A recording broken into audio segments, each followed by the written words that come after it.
Good afternoon and welcome. I'm Ned Sullivan, President of Scenic Hudson.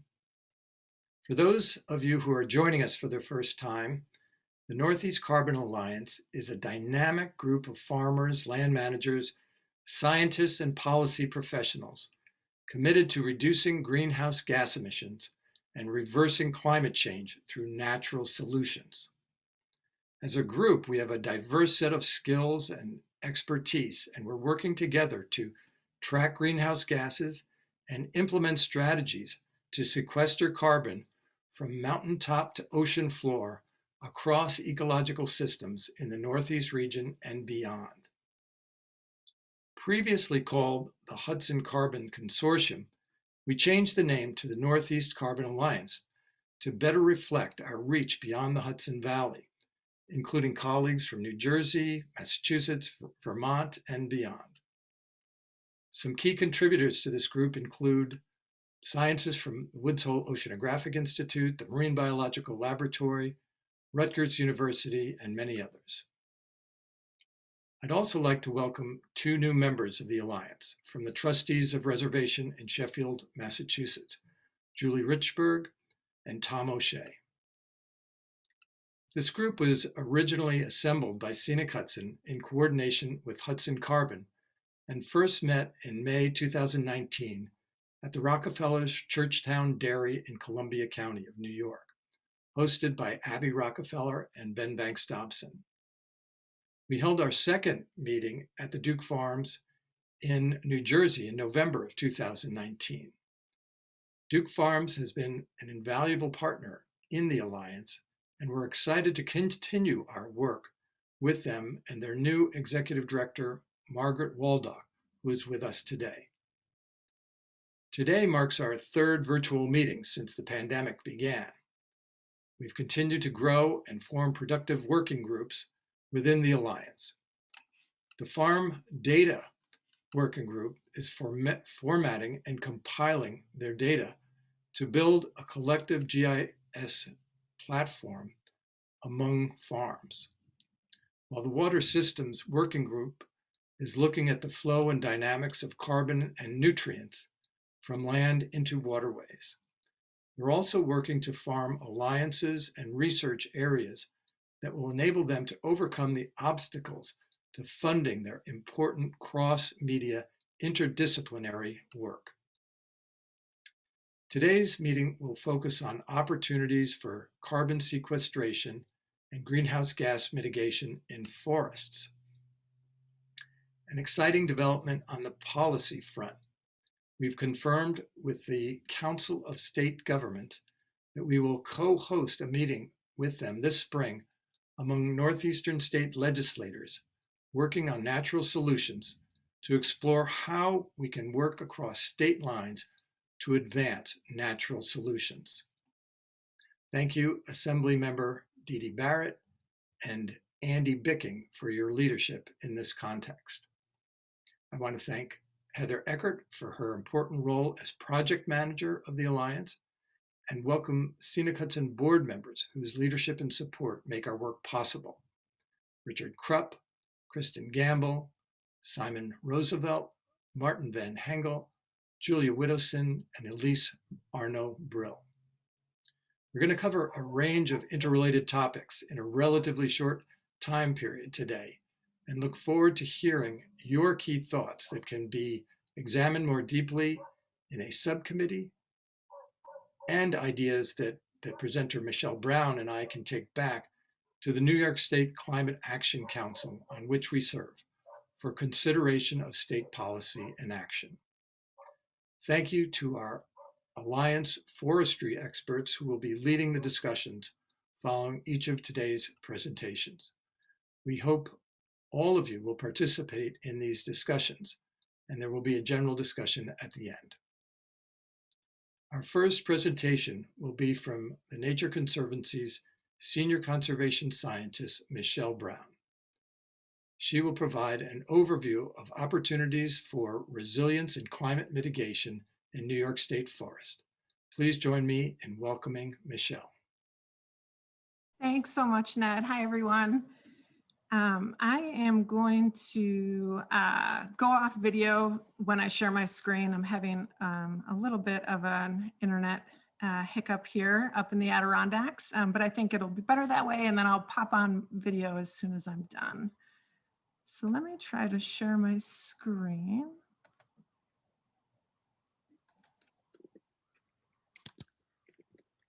Okay, did that work? Yes. Okay, great. And then let me just fix one more thing.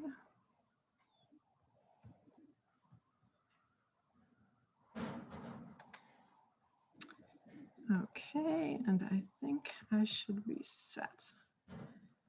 Okay, just give a holler if anything goes wrong. I'm hoping technology holds up today. Thank you so much for having me. It's really great to learn of this group and see some old friends. As Ned said, we met on the advisory panel for the Climate Action Council, where I gave a longer version of this presentation, and he thought it would be interesting for this group to hear about some of those discussions, particularly as they pertain to the role of New York forests in mitigating climate change. So is this going to work? It is. Great. So today I'm going to give a brief overview of New York's forests, talk a bit about the future role forests can play in mitigating climate, and then end with some opportunities and ideas for how we might achieve our mitigation goals. So there are approximately 18.6 million acres of forest land in New York, roughly 63% of the state. Now, over 75% of forest land is privately owned. Family forest owners, shown here in green, make up the majority, followed by corporate owners, showing in blue.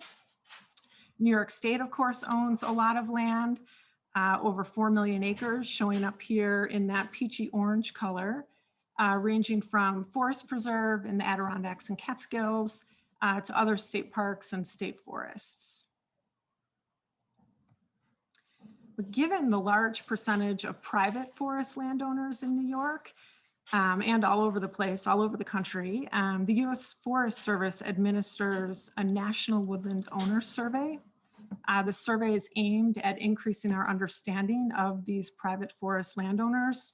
So questions like, how many are there? Why do they own land? What do they do with their land? What does their future planning look like? This graph is showing that in New York, there are about 190,000 family forest owners that own at least 10 acres of forest land. And that cumulatively equals over 9 million acres of forest land, about half of the forest land in New York. So clearly this type of owner is an important constituent to think about. The majority of these landowners own less than 50 acres. And there are still an additional 500,000 forest landowners who own less than 10 acres who aren't even represented on this graph.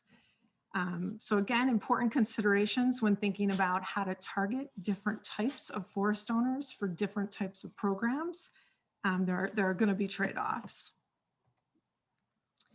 We also know that most of these 190,000 landowners indicate that they own forest lands for lots of different reasons other than financial reasons. When asked to score a list of reasons for why they own their forest land, what's important to them, 2/3 or more of these landowners rated beauty, scenery, wildlife habitat, privacy, nature and biodiversity protection, water resources as the things that they value. On the other end of the spectrum, these landowners do not tend to prioritize timber harvest and other wood products in contrast to the large private industrial landowners in other parts of the state. So what does this mean for forest carbon? I'm sure most of you are familiar with the carbon cycle. But in a nutshell, carbon is continuously cycling, of course, between forests, shown here in the green boxes, and the atmosphere. As trees grow, carbon is removed from the atmosphere or sequestered and stored in trees. As trees die, or even when leaves and branches fall to the ground, carbon is transferred to the forest floor and soils. It is also released into the atmosphere through decomposition. When a tree is harvested, shown here in the blue-green boxes, some of the carbon is transferred to wood products. Long-lived wood products like construction materials can store carbon for hundreds of years, while other products like paper or energy feedstocks have a really short life cycle, and carbon is more quickly released into the atmosphere through combustion or landfills. So in terms of terminology, two terms are commonly used to describe this cycle: carbon stocks. So these are the part of the system that store carbon above and below ground biomass, soils, harvested wood products, landfills.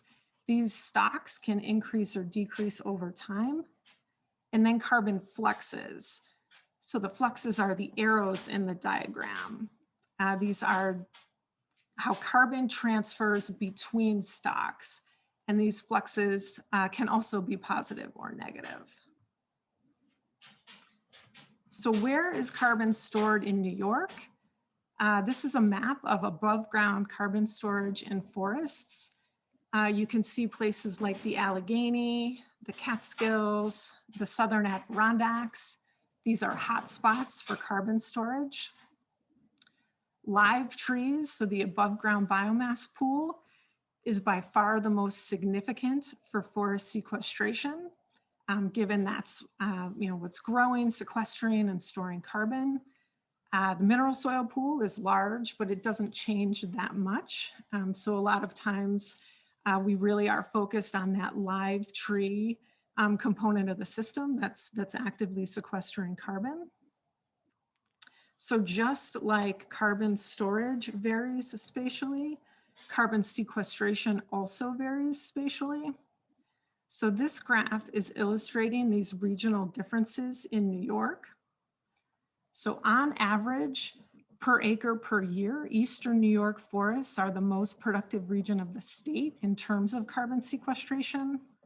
They sequester about 5 times more carbon than Adirondack working forests, for example, which regionally sequester the least amount of carbon. Western New York forests sequester about 4 times the amount of Adirondack forests, while also producing a lot more volume. So this is a snapshot of the current status of New York's forests. I want to spend a couple minutes looking forward. So what contribution can we expect our forests to make to climate mitigation over the next 50 years? So I've been working on a study that pulls together several of the concepts we've been discussing. Charlie Canham, who's on the line here from the Cary Institute of Ecosystem Studies, has been working with me for a long time on this and related work. We're also collaborating with Thomas Buchholz from the Spatial Informatics Group, John Gunn from the University of Vermont, the University of New Hampshire, and Terry Donovan from the University of Vermont. So our study projects carbon storage and sequestration based on both the forest ecosystem side of the equation and also the harvested wood products pools under different harvest scenarios. We looked at the forests of New York, Vermont, New Hampshire, and Maine for out 140 years. Today, I'm going to just talk about the New York results and the 50-year projections, given the short time horizon within which we need to act and New York State's climate goals. So what did we do? We used a holistic approach to calculate net carbon sequestration, which includes changes in stocks and emissions for both forests and forest products. We included the waste stream, so landfills or incineration, and also fossil fuel displacement. And by fossil fuel displacement, I mean we accounted for the exchange of fossil fuel emissions for biomass energy emissions. So I do not have time to talk in detail about the methods, but we basically combined a state-of-the-art spatially explicit forest dynamics model called SOAR-TND. Now that model tracks the birth, death, and growth of every individual seedling, sapling, and adult tree over time. We combined that forest dynamics model with a forest greenhouse gas accounting tool based on the U.S. Forest Service's 4-gate tool. Our adaptation of that model tracks the fate of carbon from saw logs, pulpwood, and residue through different products and pools, including energy. So let me show you what that looks like. Here's a snapshot of our conceptual model. So on the left side here, this is the forest ecosystem dynamics. This is the exact same concept of stocks and fluxes we talked about earlier. We're tracking 5 forest carbon pools shown here, above ground and below ground biomass, detritus, coarse woody debris, mineral soil. On the other side of the equation, we are looking at carbon transfer to wood products and waste. So after a harvest, wood is partitioned into products like saw logs, pulpwood. These get turned into interim and finished products like furniture or paper.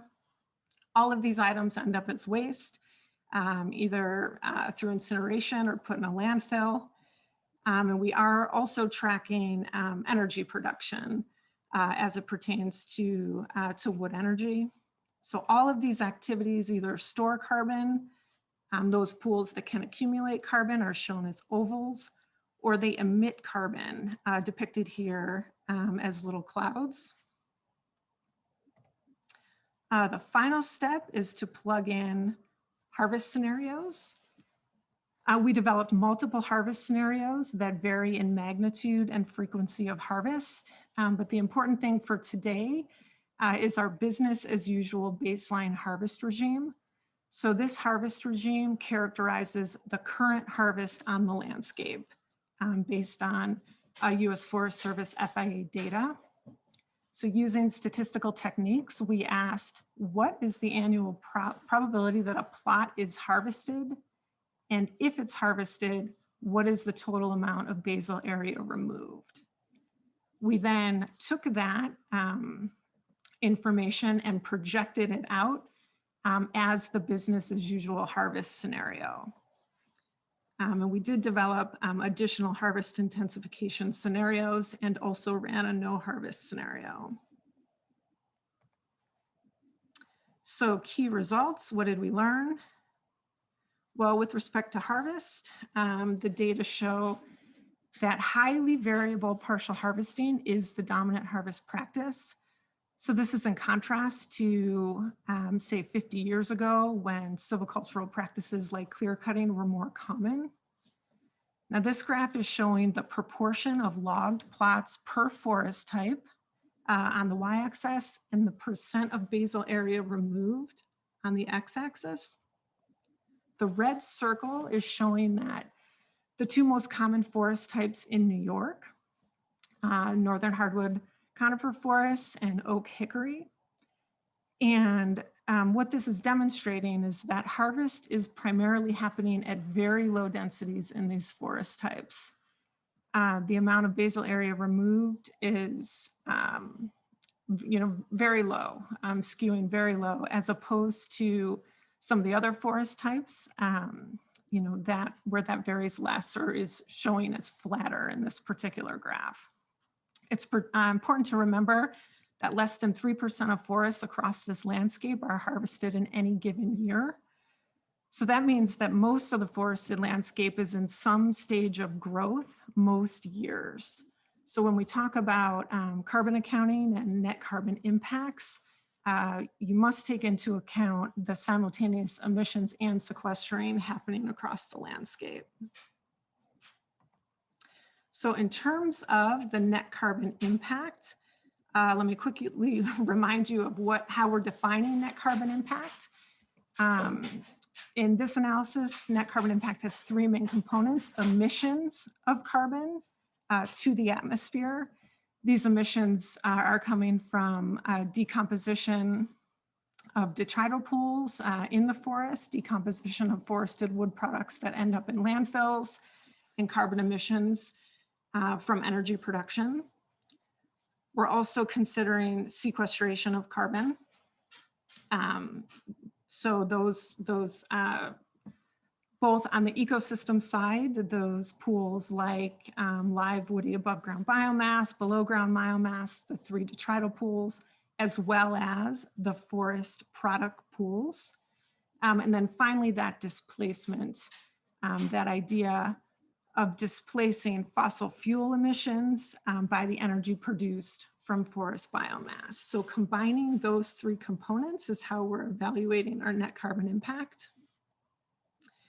And what we learned is that New York forests are projected to sequester an average of 3.2 metric tons of CO2e per hectare per year over the next 50 years.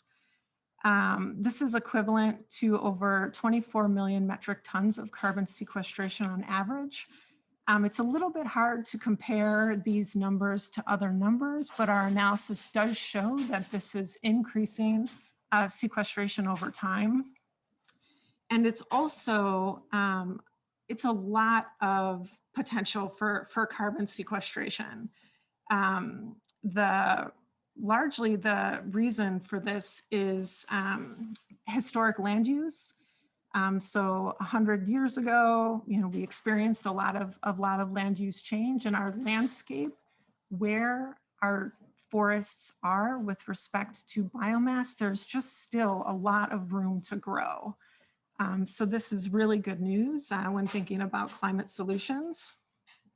The second important point is related to harvest. So we examined several different harvest intensification scenarios, and our results did show that increasing harvest does not increase net carbon impact or net carbon sequestration. So maintaining our current harvest regime results in the best carbon scenario of all the harvest scenarios. However, if you consider the no harvest scenario does outperform all of the other harvest scenarios, and actually by a lot. So all that being said, importantly, all of our scenarios, even our most aggressive harvest scenario, resulted in significant net positive carbon sequestration. So we also looked at the impact of increasing wood product diversion to long-lived products like construction materials.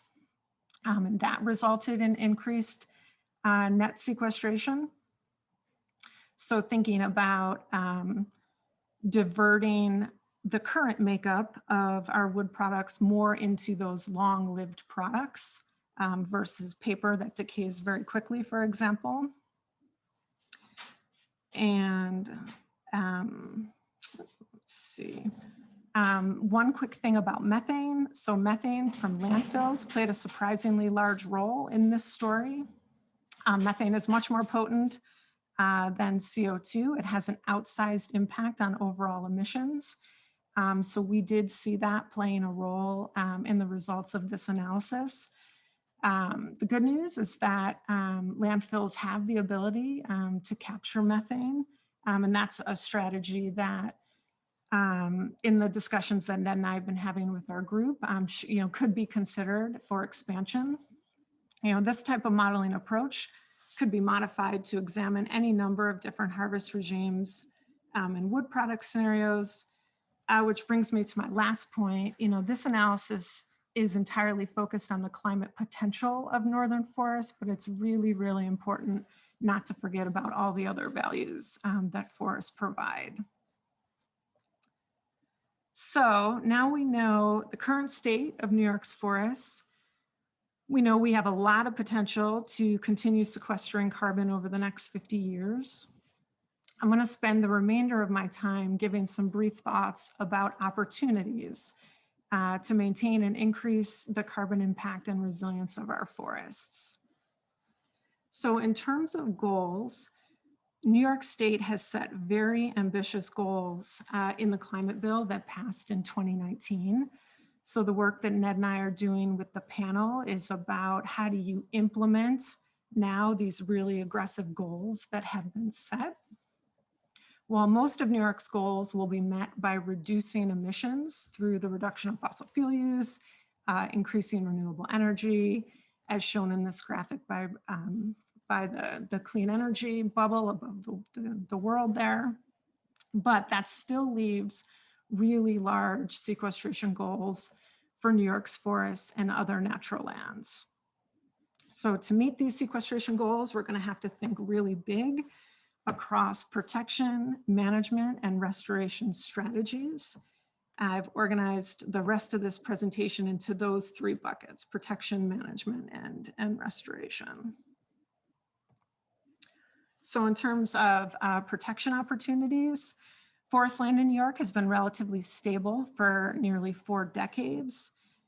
However, the last full FIA estimate did show a decline in forest land for the first time since the annual inventory began, a loss of about 2% of forest land. The majority of this was converted to farmland. And then in the last couple of years since that full assessment, the forest loss trend does seem to be continuing. Now, there's a variety of tools that can be developed or deployed to keep forests as forests. Everything from traditional protection tools like fee purchases and easements to tax relief programs, and helping to reduce barriers to landowner enrollment, for example. Importantly, we're exploring financial solutions to help landowners with these types of challenges. In the management bucket of opportunities, there are a lot of potential strategies concerning management. There is not a lot of easily applicable carbon sequestration numbers.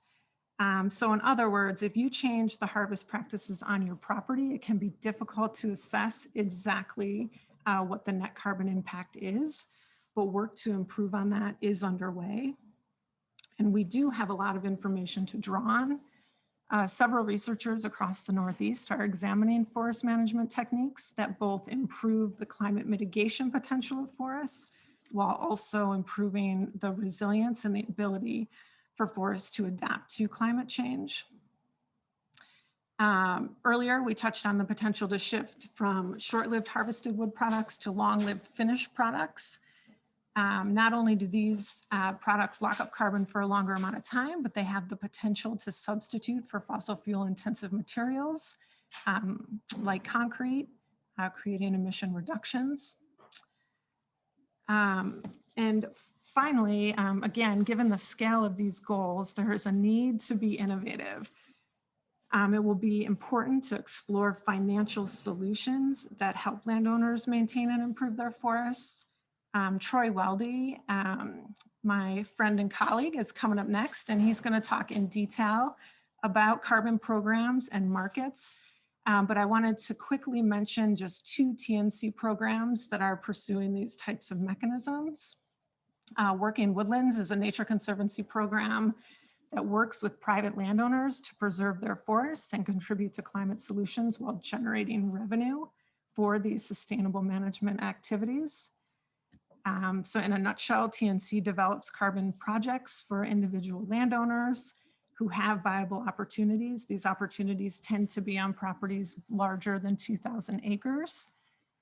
TNC covers the upfront costs, a common challenge for landowners, including a carbon inventory, and landowners receive an assessment of their property, a forest management plan, third-party certification by the Forest Stewardship Council, and often in these types of projects, the property will be protected via a conservation easement. So what about smaller landowners? Because of the cost and process involved, the Working Woodlands tends to target those larger landowners. So smaller landowners, TNC has partnered with the American Forest Foundation to begin exploring a program that could be geared toward those, say, 30 acre to 2,400 acre ownerships. The size ownership has traditionally found it difficult to access markets. So this program, which is in its infancy, the Family Forest Carbon Program, is in some ways similar to working woodlands. Oh boy, that is my puppy. Hopefully.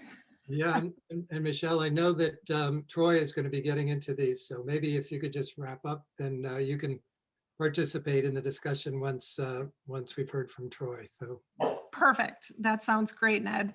So let me just say a quick word about restoration opportunities. This is likely our biggest bucket of opportunities in terms of increasing carbon sequestration. These numbers are from a study from Susan Cook Patton's, the Nature Conservancy's Susan Cook Patton. And just looking at those circles, you can see the potential there in million metric tons of CO2e. This is looking at all the potential acres that are available for reforestation across New York. This map shows where those acres are. And if you go to this, this website here, you can access a tool that actually lets you look county by county at where these opportunities are for restoration and what the equivalent carbon gain could be. Lastly, threats. It's really important to realize that all those strategies we just discussed are going to help maintain or increase carbon sequestration, but equally as important is to make sure we are keeping an eye on those impacts that could threaten the strength of our carbon pools, namely regeneration. There is evidence emerging from New York that there are some serious regeneration concerns. Looking at that map identifies where those concerns are most severe. Also pests and pathogens. There's new research coming out of Cornell and the Carey Institute suggesting that disturbances by insects and disease can significantly reduce carbon sequestration.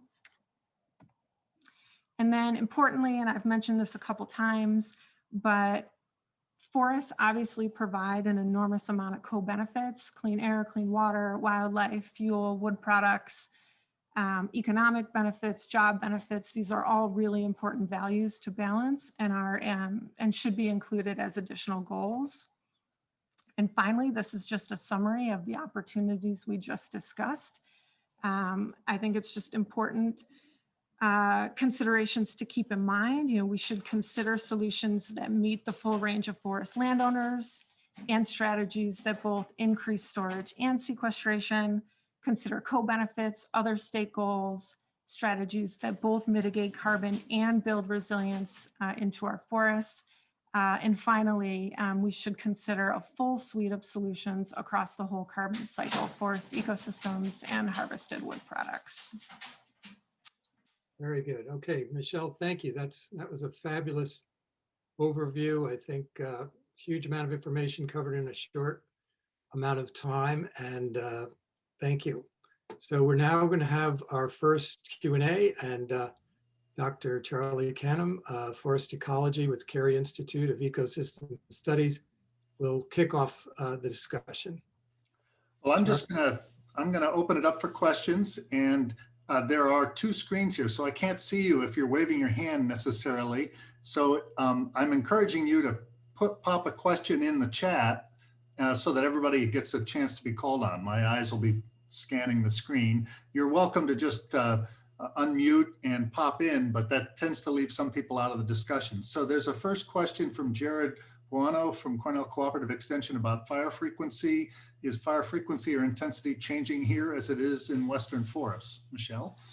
Well, that's a really good question. I don't actually know a lot about that. You know, the fire interval here is really, really long compared to forests out west for 1,000 years in some places. So I don't actually know, but given the large that amount of years, that is sort of the natural fire interval here. I wouldn't expect it to be an immediate threat that we would need to be concerned on, but I would open it up to. You could also flip it around, and I think most foresters, forest ecologists would tell you the issue is the decline in fire with oak forests. And you know, Mohonk Preserve is doing great work trying to test restoring fire to our oak forests, but it's a very difficult thing. Those who live down here in the Hudson Highlands are used to it in the mountains. Bill's probably can speak to that, but if anything, we probably would like to see more fire in our oak forest, but there seems little opportunity for that. So Simon, you want to come off mute and ask Michelle, or should I just read your question? Go ahead, Charlie. Thank you.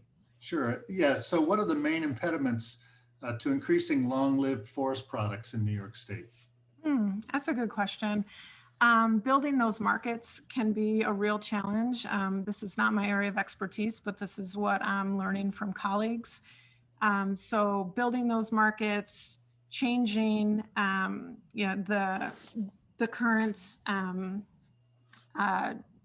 diversion of products in New York is no small lift.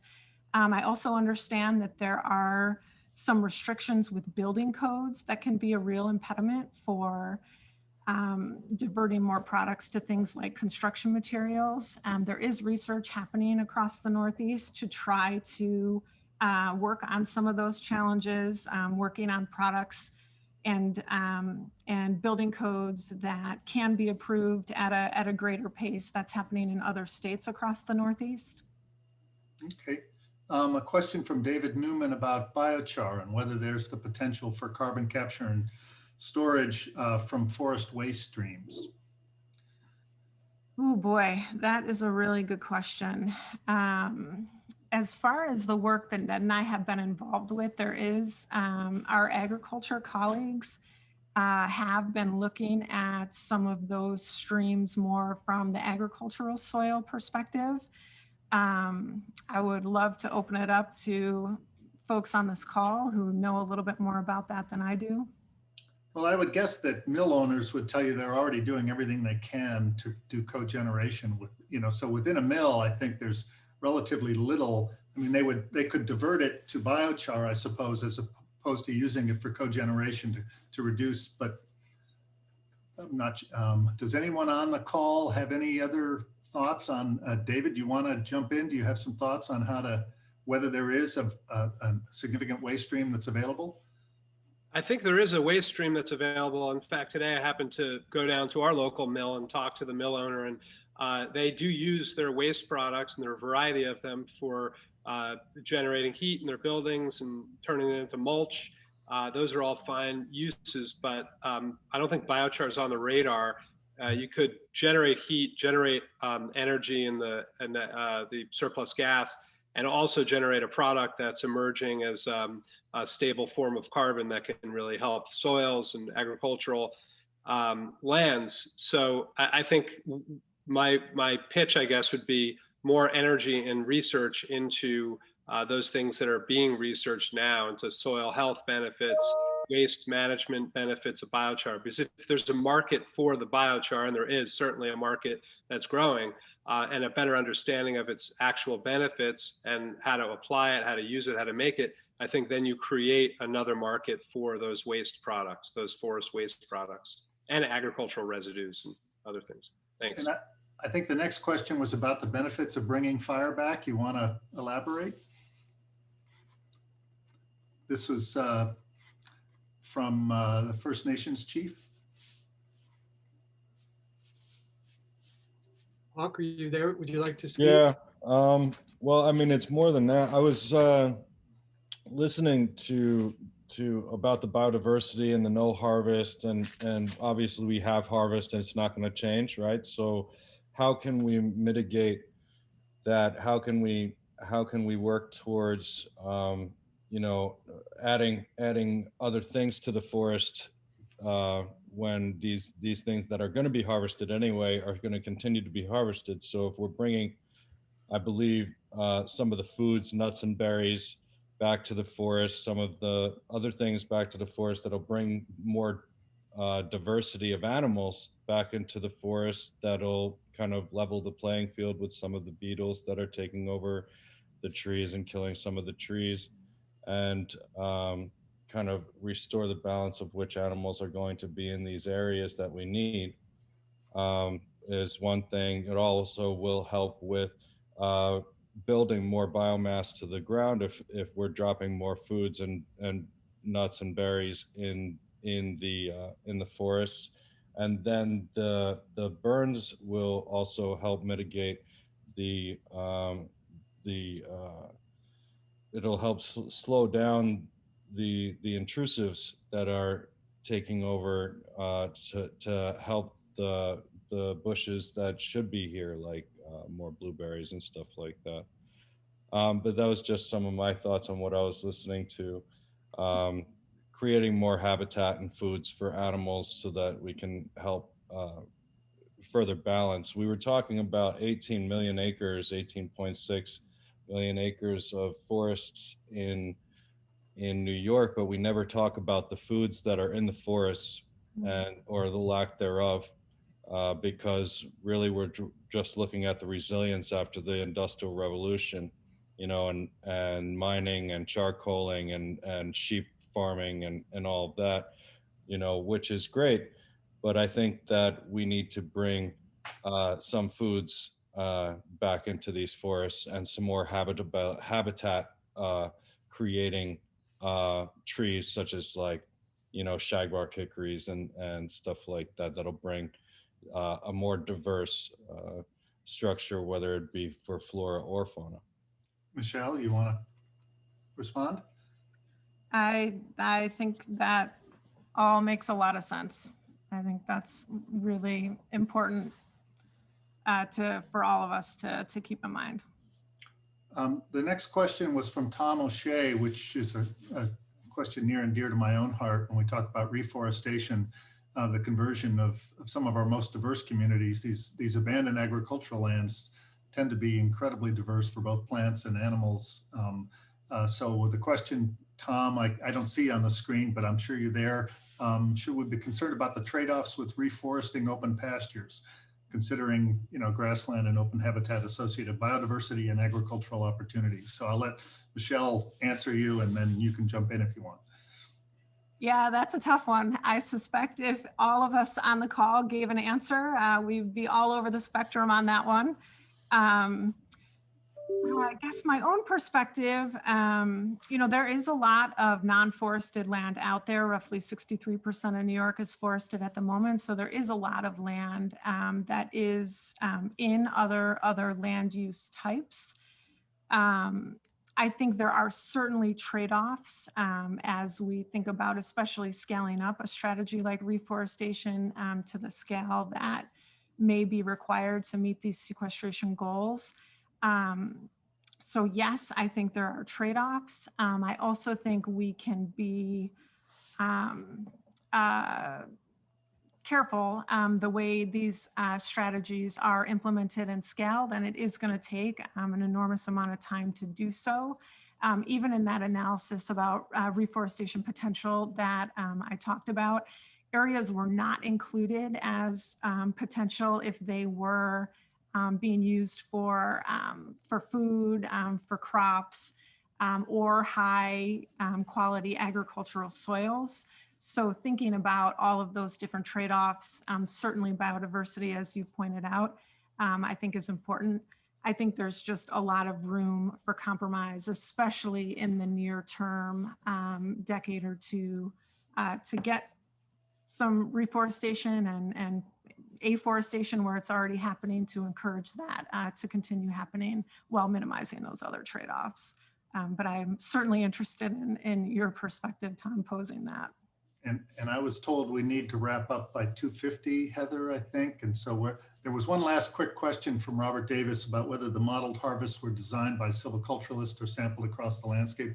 You want to take 1 minute to describe how you model the harvest regime?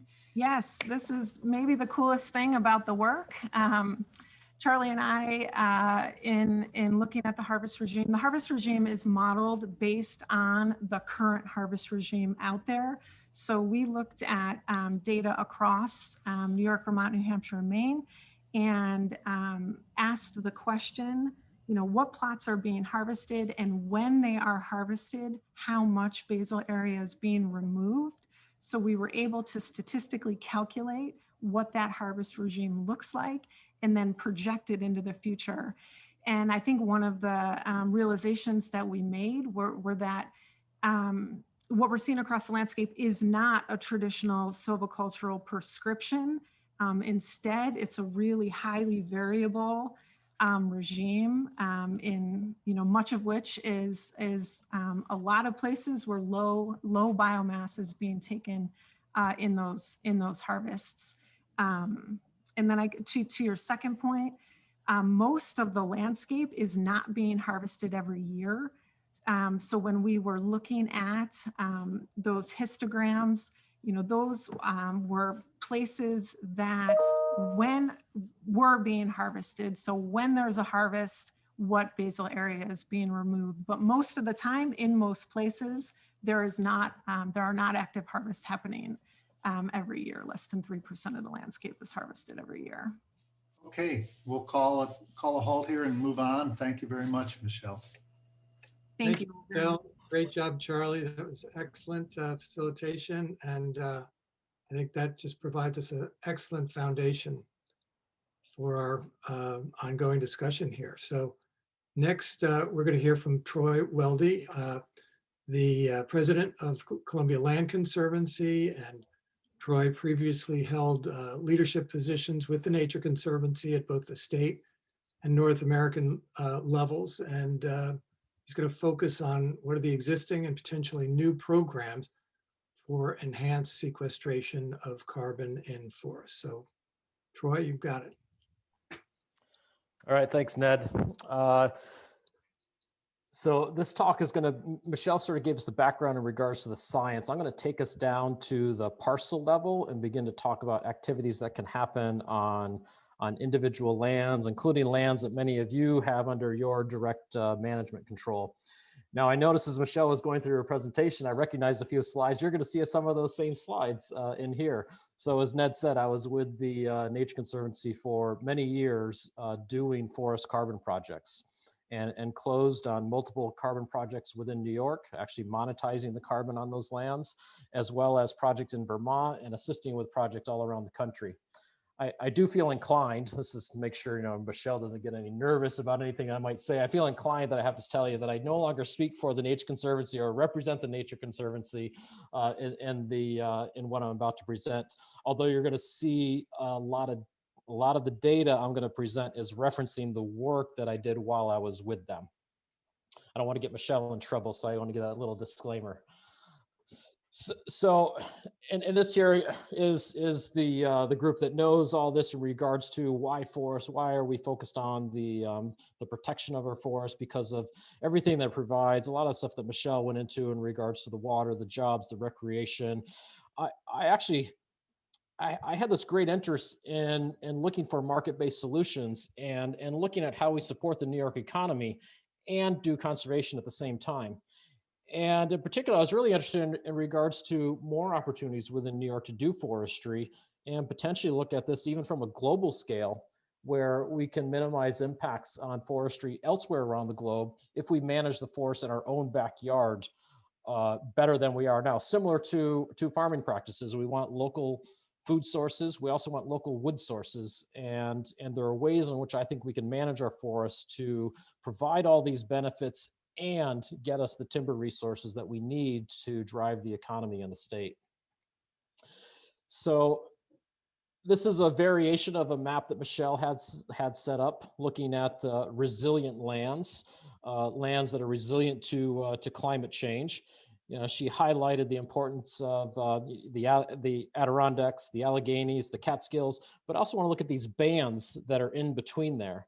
That some of these bands are critical, so we don't end up with islands of large scale biodiversity where species can't move about in between those islands. So those bands are really important, particularly as we look at the Hudson Highlands. We look at places in central Western New York, and also linkages from the St. Lawrence River Valley up into Canada and those other locations over into the western part of Canada into Algonquin. And then also, if we look at our overall emissions into the atmosphere, and this only goes back to 2000, if we really went back further, we'd see this dramatic increase in carbon emissions, which again, you're all well aware of. And if we look at the business as usual, NCS, or Natural Climate Solutions, is a component of our solution to reducing our overall carbon emissions.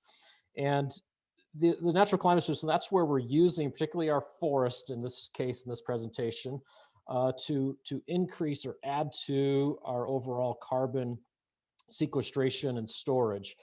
But I do want to highlight here, because I think as conservation organizations, those that really love forests, we tend to focus a lot on the forest. This really needs to be a both and strategy. And I think we actually need to be turning our attention to do more to support this transition away from fossil fuels. And while it's true that if we don't take advantage of nature and the power of nature to sequester more carbon, we're going to fail. But there's far more to lose by not expediting our effort and push towards renewable energy sources.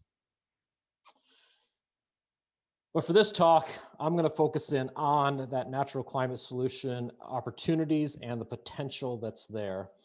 This is a graph that's showing, broken down into the different sectors: forest, ag, grasslands, and wetlands. I'm going to focus in on the forest bar. And I just want to draw your attention to the 3 different color variations that are there. There's what I'm going to call the dark gray, the light gray, and the white.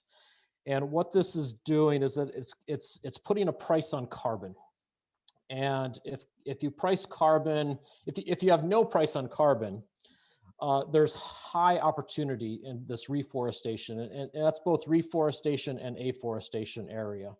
But reforestation is expensive, and that's why there's only a very small bar at this $10 per unit of carbon area. If we look at natural forest management, so taking our existing forests and better managing the existing forest for increased carbon potential, there's a much higher opportunity there in regards to the price of carbon currently and our opportunity to significantly move the needle for storing more carbon on those lands. And it's that area that a lot of these carbon markets and carbon opportunities have been built upon. It's really looking at the existing forests we have and seeing how we can shift management within those lands to both store more carbon and pull more carbon or sequester more carbon out of the atmosphere into those lands. There is also this added opportunity of avoided forest conversion that I don't want to skip over. This is that added protection that is happening on lands out there to avoid it from being converted into some developed land that is no longer forested, shifting it from a forested land to a non-forested land. And this is a lot of the work that land trusts are doing all across the country to protect those forest lands. It's showing here there's significant payoff on that from a climate mitigation standpoint.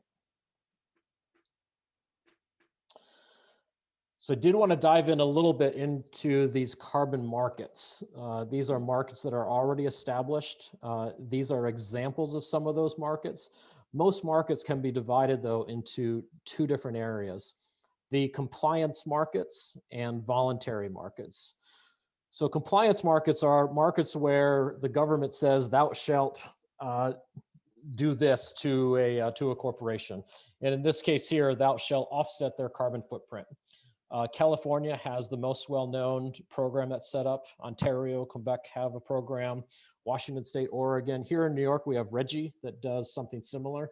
Although, the ability for forests to participate in that is not there right now. And then there are the voluntary markets, and this is where corporations decide, because of some sort of corporate governance, that they're going to participate and offset their carbon footprint. And I primarily dealt in these voluntary markets for a couple of different reasons. One of which was the long-term obligations between these 2 markets. The compliance markets are set up so that the landowner And those that are working with the landowner are obligated to continue to monitor the carbon on the property for 100 years after the last carbon offset credit is sold. So that could mean a minimum of 110 years of obligations that go with the project. Voluntary markets are designed in a way so that the obligations are 40 years from the start of the project. So it's going to be a 40-year commitment for that land moving forward. So I like the idea in regards to these voluntary markets have less of a long-term monitoring obligation that's there, and getting fairly similar prices on the carbon markets. I also liked working with corporations who were doing this because they were choosing to do so, as opposed to the government telling them they had to do so. And why corporations tend to do this, one of the reasons I was most interested in that I heard from a couple different corporations was that younger and younger workers are demanding this from the corporations that they're working for. And for corporations that want to attract the highest talent that's out there, they're finding that they need to offset or show their sustainability as part of their overall recruiting efforts to get the best talent that's out there. So if we look at the options then within those marketplaces, there are different programs that are set up that you can take advantage of now to utilize what I call the pathways to get into the carbon markets. There is the Nature Conservancy's Working Woodlands program. I'm going to talk about that one briefly on the next slide. The Land Trust Alliance has a forest carbon partnership. It's really just a variation of the Nature Conservancy's Working Woodlands program, but focused on land trust.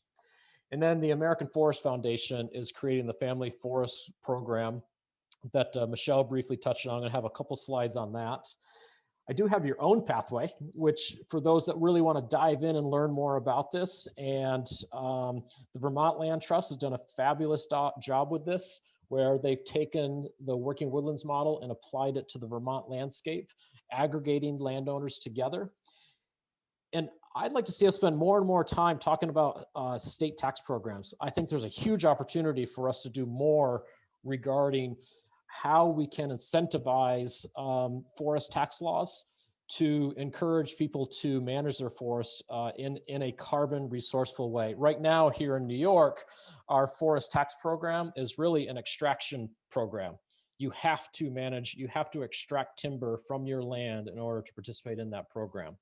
I would love to see us have a program here in New York that was built more around providing people tax incentives to manage their property to increase the overall carbon storage. There was an attempt at this that failed, but I still think there's an opportunity to be had there as we learn more about the opportunities within our forest for natural climate solutions. So looking at working woodlands and the variations of working woodlands with what Vermont is doing, with what the Land Trust Alliance is doing, and what you're really looking at is land that's over 2,000 acres, either as a single landowner or as an aggregation of landowners together. And when you look at aggregations, the more landowners you bring together to get to that 2,000 acre threshold, the more complex the project becomes. So the ideal is, and most people have been relying on landowners that have 2,000 acres themselves. Working woodlands also requires, and again, same with these other variations with LTA and with what Vermont Land Trust is doing, a conservation easement that is a permanent conservation easement on the property, development of forest management plan, and usually those management plans, those management have to be certified by some third-party venue, and the big three are FSC, SFI, and then Tree Farm is also eligible as part of that. And there's a lot in regards to the overall marketing of carbon and the sales of that carbon that I can answer any questions about as we get into that. The family forest carbon, though, is something very different.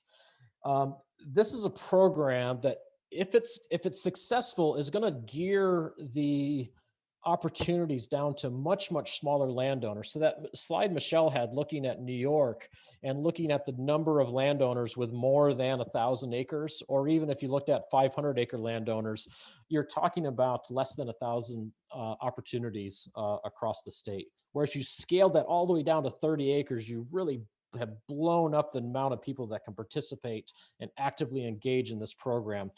The Woodland survey that Michelle was talking about, something else within that survey that you learn if you dive in there is that there are, I forget the exact number. I want to say it's around 80+%. It might even be into the 90% of forest landowners out there are hungry for information in regards to how they can manage their lands better to improve from a climate standpoint, to improve the overall health of their forests. So both we have a program here and an opportunity from the landowner standpoint to really work together to improve the overall opportunities and harvest there.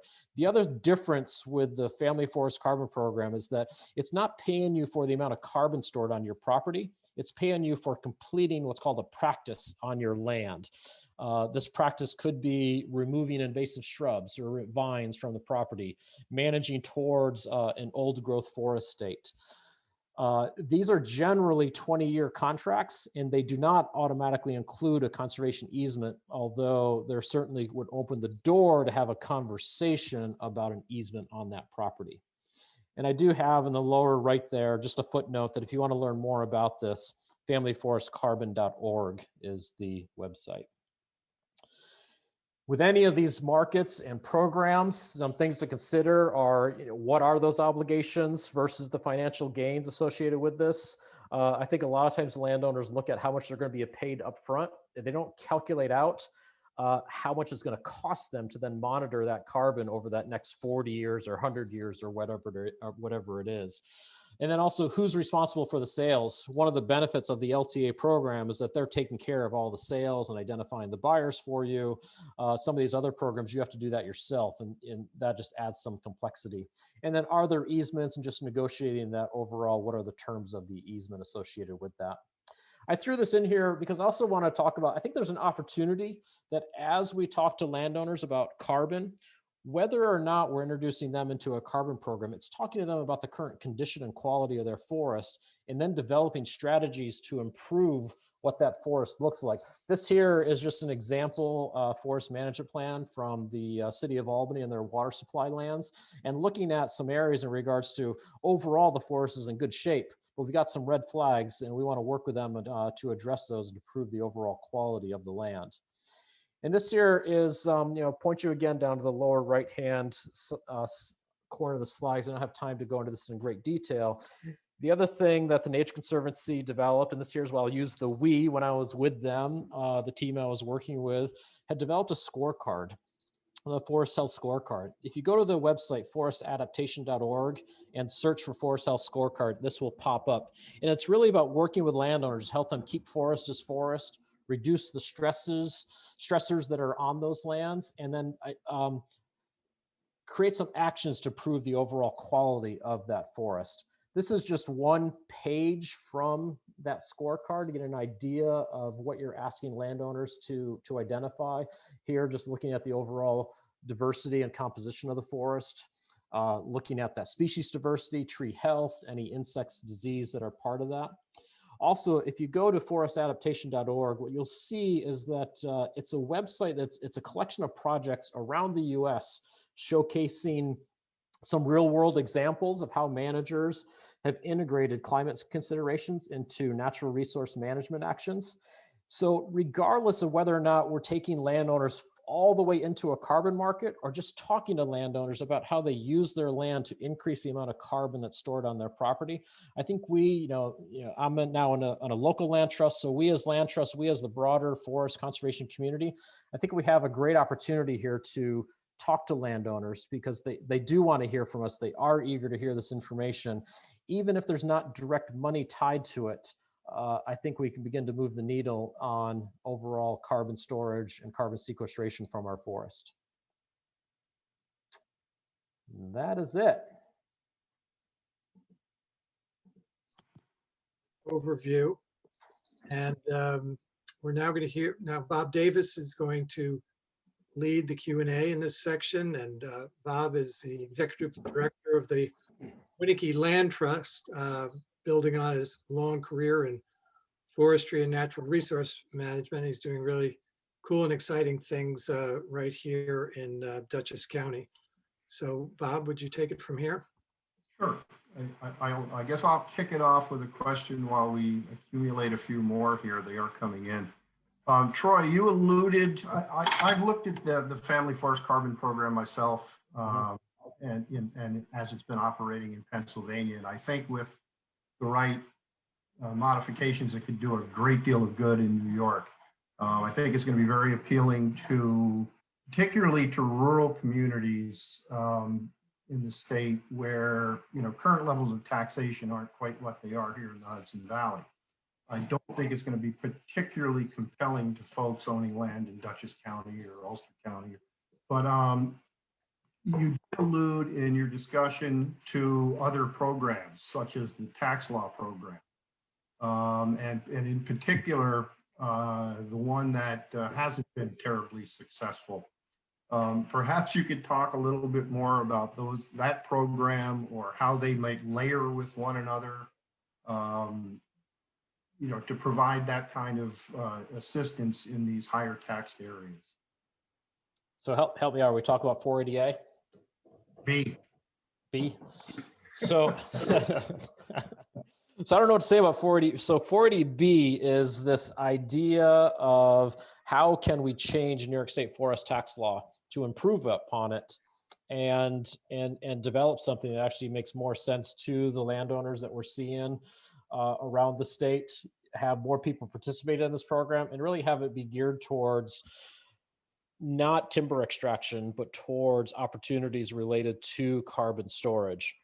Now, Bob, I would say, though, that even though we have higher taxes in the Hudson Valley, I don't see why that would be an impediment for people participating in the Family Forest Carbon Program, because what we're talking about are lands that people want to keep as forest. And if they already have this in the existing forest tax program, they can do that and participate in the Family Forest Carbon Program. Similarly, with the Working Woodlands program, if they're in 480A, the current tax program, they can do that and participate in a forest carbon program. There's very much an opportunity to do both of those things together. We certainly had some conversations with the state forester about doing just that. And ultimately what they said that this is DEC talking, it's none of our business if a landowner is in a forest carbon program or not, as long as they're following what's in their existing forest management plan. No, that's what I wanted to get into. Let's see. Use this chat feature. This is from Tom Gilbert.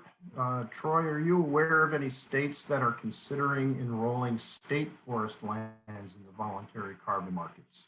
Currently, the New Jersey DEP forestry group are interested in exploring this, and they're looking for examples and guidance. Yes, they are. So I actually, before I left TNC, I had a conversation with the folks in New Jersey about this, both looking at lands in New Jersey, as well as looking at the lands that are managed by the New York, New Jersey Port Authority and bringing those into a carbon market. Was also having some conversations in New York State about bringing New York State forest into a carbon market. Tennessee and West Virginia are currently moving forward and exploring this very idea. With any of these forest carbon markets, though, what I stress is that are we going to see a change in the management of the property if it's enrolled in a carbon market?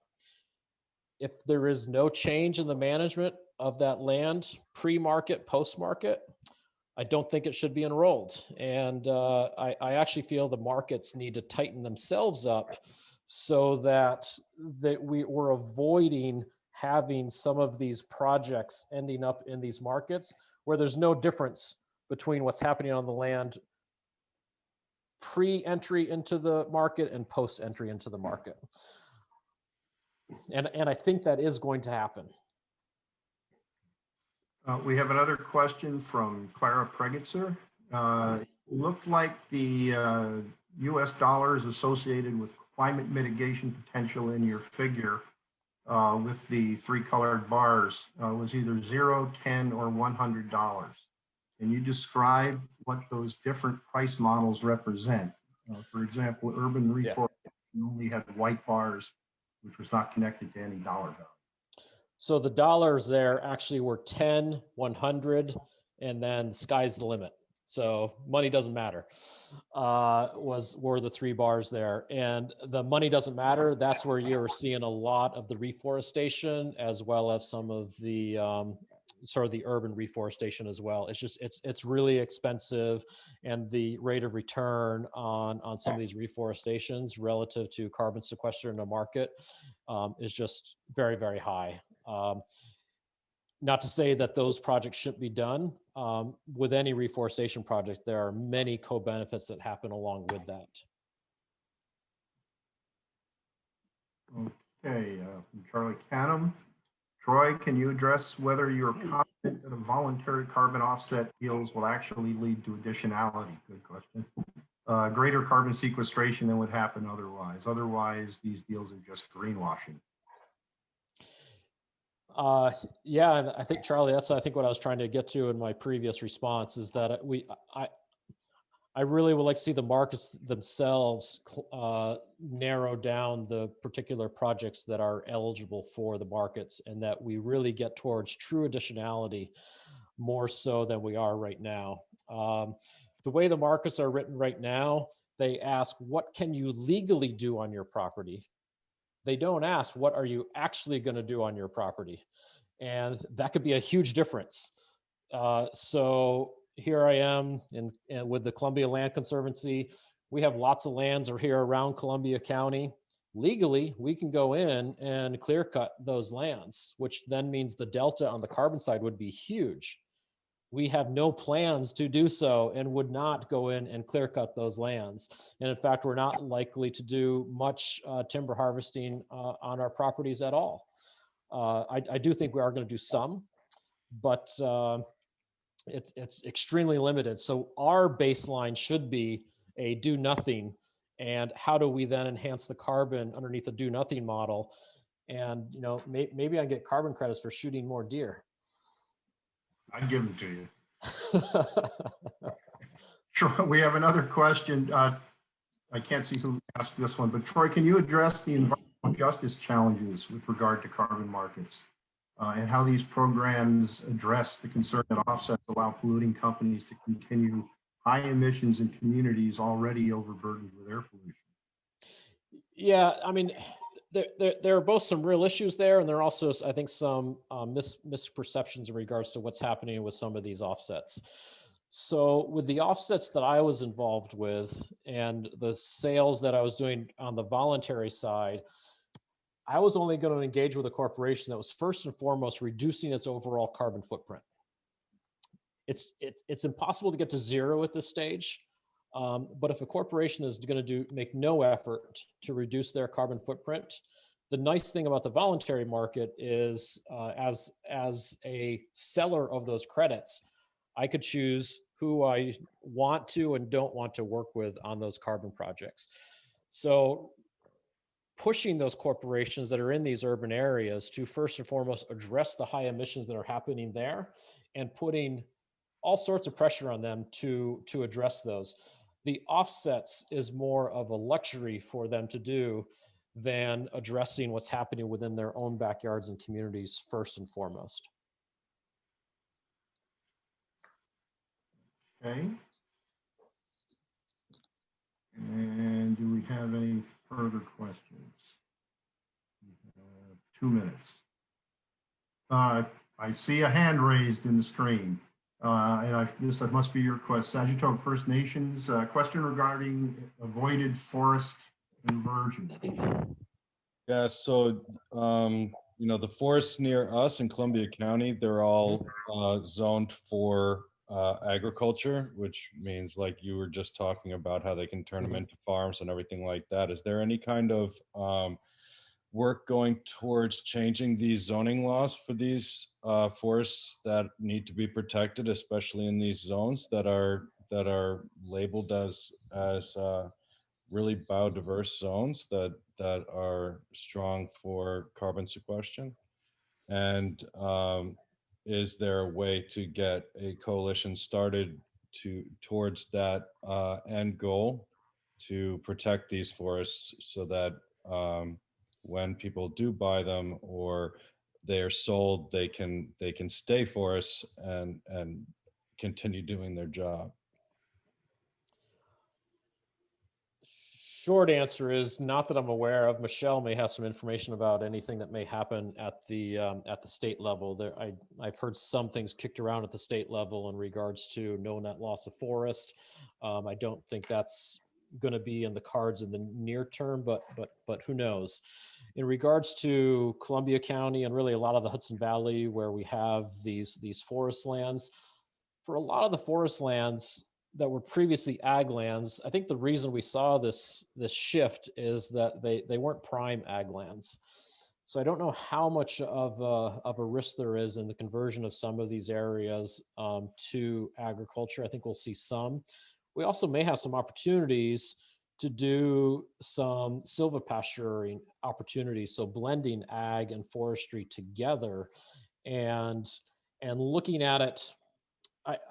I caution us sometimes from looking at things just from a county level or even a state level, when we really need to look at this from a global picture related to carbon and how the efforts within one particular area might benefit the global picture on carbon. And bringing us more agricultural production within the Hudson Valley might, and this is where I look to the scientists, so Michelle's gonna have to answer this, but it might actually have a better impact from a carbon standpoint than continued industrial agriculturals in other areas of the world. Thanks, Troy. We're going to have to wrap up our Q&A. It's 3:20. Time to move on to the next presentation. Thank you, everybody. Okay, great job, both of you. Thank you so much. So next, we're going to turn to urban forest carbon sequestration. And we're going to hear from two directors of the Natural Areas Conservancy in New York City that conserves and restores green and blue spaces in the city. Please welcome our friend, Executive Director and co-founder, Sarah Charlotte Powers, and Deputy Director of Conservation Science, Clara Pregitzer. Thank you very much for that introduction. Hi, everyone. Thanks for having us. My name is Clara Pregitzer. I'm the Deputy Director of Conservation Science at the Natural Areas Conservancy, and this is my first time to this meeting. So I've learned a lot so far, and I'm excited to talk a little bit about our work here in New York City. Hi, everybody. I'm Sarah Charlotte Powers. I'm the Executive Director at the Natural Areas Conservancy and spent the first chapter of my career working at Scenic Hudson. So thanks for the invite today and the opportunity to present. Next slide. So I'm really going to just set the stage for Clara. This presentation is a presentation of work that Clara led, but I couldn't resist the opportunity to see so many familiar faces and to get to be part of the meeting today. So I'm going to just start by introducing our organization very briefly. The Natural Areas Conservancy is a nonprofit based in New York City. We were founded in 2012 with support from the Doris Duke Foundation, hey Sasha. And the reason I wanted to introduce who we are is that I think it will help set the stage and give some context for the work that Clara will present on. New York City has almost 50 nonprofits that work in a public-private partnership relationship with the City of New York to advance the care of public parkland. And our organization is the only organization in the city that's focused on using science and research to improve the 1/3 of our city's park system, which is natural habitats. We work across more than 50 parks, and a big focus of our effort is to think about the research efforts and management efforts that are taking place in non-urban areas and to better understand how we can approach management within the urban context in a way that is informed by science and practice. So next slide. So folks in the last two presentations talked about co-benefits, and I just wanted to share a little bit about kind of some framing about the unique benefits of urban forests. I think when most people think of urban forests, they frequently think of street trees, which are a critically important piece of that forest. And Clara will talk in her slides a little bit about kind of the broader context of natural areas within the full urban forest. But I'll say that our forests and urban areas play an outsized role in provisioning ecosystem services, including heating and cooling, air quality, and stormwater capture. They also play a really important role as a form of nearby nature. So we know from research that we led in partnership with colleagues from the US Forest Service that 50% of New Yorkers report that their only experience in nature takes place on city-owned parkland. And so when we think about the need for people in the urban context to connect to a range of different kinds of nature experiences, we really need to think about the management of natural habitats as a key opportunity for connection.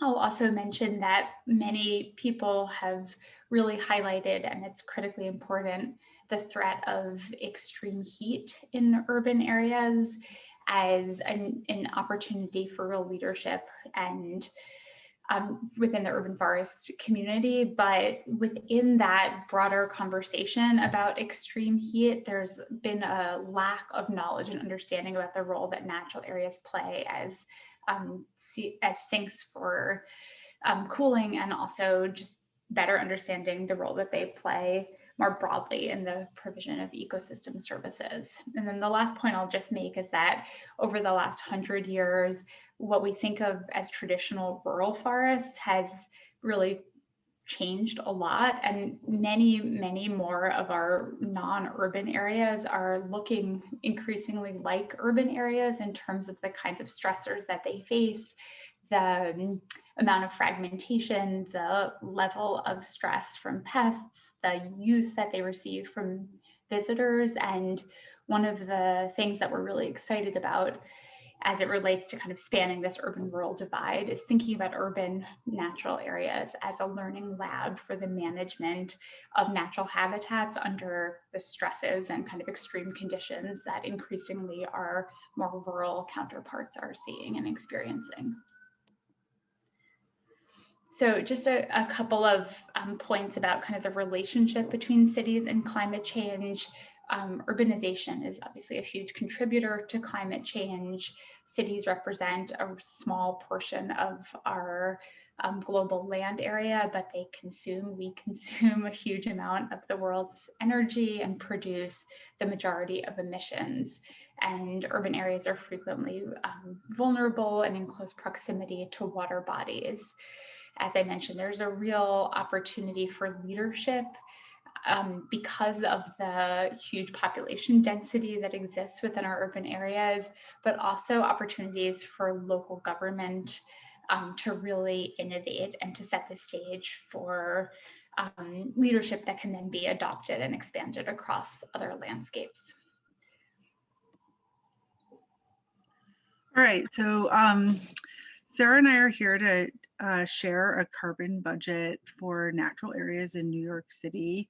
But I wanted to sort of set the stage and sort of think about the urban forest broadly, which is how some of you or many of you might think about forests in cities. So we know all trees store and sequester carbon and provide many values and benefits, but not all tree canopy is the same. And I think seeing some of the nice maps of New York State and thinking about all of the variation across the state and forest type and habitat type, we have a lot of that same variation here in New York City, and trees grow in a lot of different places.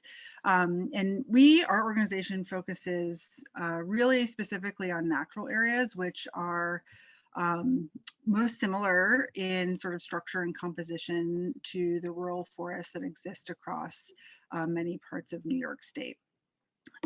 So to acknowledge that street trees and yard trees also provide many benefits and values, we really look at this piece of the urban forest, and through the research that we've done, we know that natural areas account for 5.5% of land area in New York City, but just a quarter of the total tree canopy. So it's a minority of the tree canopy, but it contains most of the trees. So we estimate about 65% of the trees in the entire city, or about 6 million trees, are found in just a quarter of the tree canopy.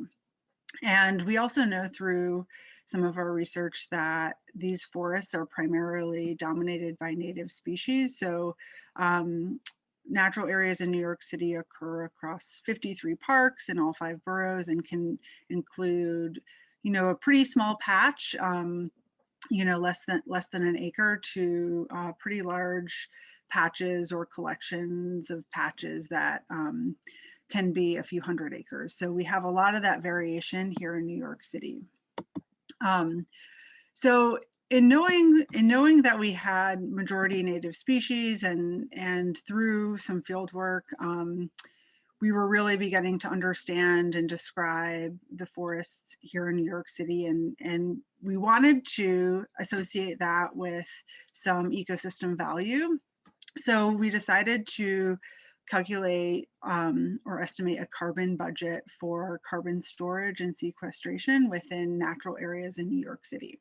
So our goal was really to just calculate the amount of carbon stored in natural areas in New York City and include all of the different pools. So many of the carbon estimates in cities really only focus on above ground trees. So we really wanted to take a deeper dive and look more holistically at downwoody material, soil, standing deadwood, and the herbaceous and litter layer. So we also wanted to calculate the annual carbon sequestration in our natural areas, and then kind of contrast those estimates or values across the healthy and more degraded or invaded forest types, and then also compare that with another important piece of publicly managed and owned urban canopy street trees.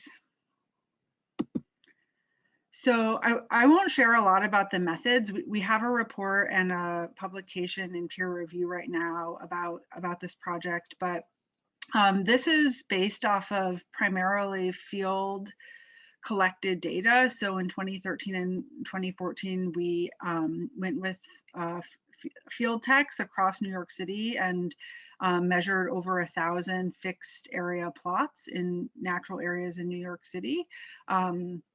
And then we also connected the data from those plots to a spatial forest type map that goes wall to wall across New York City. So we were able to scale our field data to a spatial map, and we took equations from the peer-reviewed literature for and made assumptions to create our calculations for carbon storage and sequestration.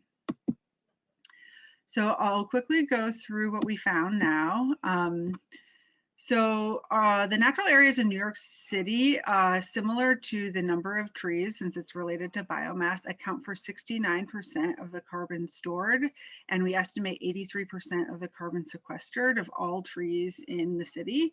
So this slice of the whole urban forest is really disproportionately contributing to this one potential benefit. So we estimate that there's 1.89 teragrams of carbon in the natural area forest, and that's more than the stock that was estimated for just the trees, because we're including soil and other components too. So if you just look at trees, that's where the 69% comes. So we're comparing trees to trees. The natural areas in New York City store more than 3 times the amount of carbon than street trees. And this is really just related to the total biomass and the number of trees. But that was an interesting finding, I think, for us, and I think has really helped us begin to describe the potential value that natural areas have when thinking about their potential to store and sequester carbon. And then we're able to break it down by the different pools. So as many of you are very well versed in looking at carbon accounting and carbon budgets, most of the carbon in our forests in New York City we found to be in the trees and the soil. So that accounted for 86%. And you can then see the proportion in standing dead trees. Our understory stock is pretty minimal. And then we have litter and duff making up 4.5% and downwoody material 5.2%. So I can't see because of the zoom bars on the bottom, but you can see our total estimated total stock and stock change is listed there at the bottom. So in total, our natural area forests in New York City, if we added them all together, probably don't add up to, a fraction of the amount of carbon stored in rural forests in New York State. But on a per hectare basis, we were able to compare our numbers for New York City to estimates for the Northeast and found that, in fact, on a per hectare basis, we have on average higher amounts of carbon. And I think that's because we have a lot of really large over mature trees. And we found a similar pattern when we looked, when I compared rural forests in New York State using FIA data and different diameter measurements. We found that on average, our trees in New York City were really big. And so I think a lot of this increase or similar, but increased amount of carbon compared to the rural forest suggests that, we probably have either more density or more really large trees. And then when we look across the variation from different common forest types in New York City, so our most common forest type is oak hickory and oak tulip. These forest types store the most carbon, and when we compare to our more invaded or declining forest types, we see pretty significant increases in the potential stored. And so this is probably not a surprise to many of you that have looked at, differences in forest types in rural parts of the state. But for us, I think it's a nice way to describe some of the different potential values that and other co-benefits that are associated with healthy native forests, especially considering we have a high prevalence of invasive species, especially in the understory and midstory. And so a lot of our forests are threatened, and I liked Michelle's slide kind of showing the potential threats for having forests that potentially store high amounts of carbon, but also provide many co-benefits. And we're dealing with a lot of those same things here in New York City: invasive species, pests. And so being able to show that variation and what a really invaded forest might look like, both visually, but then tie that to an estimate for the potential carbon storage and sequestration has allowed us to, I think, communicate the need for forest management and thinking about the long-term trajectories of these forests. So this is just to give you a sense of the granularity of our estimates. So we have, we tie the carbon stock and potential sequestration to our individual forest plots. So on the left, you can see successional shrubland, which is heavily invaded in a site in Queens, doesn't have a lot of big trees, and you can see just, has a lot of invasives in the midstory and kind of ground cover layer, and has a pretty That site we're estimating 11.2 micrograms of carbon per hectare. But then in contrast, if you look at this oak tulip tree forest site in Staten Island on the right, 415 micrograms of carbon per hectare. So you can see this really stark contrast in forest composition and structure in some of the sites that we care for here in New York City. So similar to what we heard from Michelle and Troy, forest management is needed if we want to think about having forests that have high carbon storage potential. And so a lot of our forests are in kind of in a turning point position. So we have a really native canopy dominated by native species, a lot of oak dominated forests. But when you start to think about the trees that are regenerating and coming in and the invasive species that they're competing with and the land use history that a lot of the forests in our city have been subjected to, management is needed if we want to put these forests on a trajectory where they'll be self-sustaining, and also to protect the carbon stock that is in our forest canopy currently. So our organization has created, I'll just mention, a forest management plan for New York City's natural areas in collaboration with the New York City Parks Department. And so kind of thinking about the principles of healthy forest management and long-term management needed in New York City, and how can we relate that to carbon storage and ecosystem services and co-benefits. So just a few takeaways. I think kind of primarily just knowing that natural area forests are a part of the urban forest in New York City, I think is not something that that we take for granted. A lot of cities across the country and even in New York are not well known for their forest systems. And so incorporating natural area forests and forest management and silviculture into the discussion in cities, I think, is important. And then, along with that, at least in New York City, we know that natural area forests are playing an outsized role in the potential for carbon storage. If you're looking at just kind of the within city ecosystem of urban greening and tree canopy. And so natural area forests are a key part of that equation. And then, New York City, we have forests that are really similar to rural forests, both in sort of function and management needs and in their potential to store and sequester carbon. And so thinking about how might there be some connections to the forests in New York City, and are they potentially a bellwether for some of the, potential conditions that our rural forests might face in the future. And then just, forest management is needed if we want to ensure that this carbon stock is protected in the future. I'll pass it over to Sarah if you want to say some final words.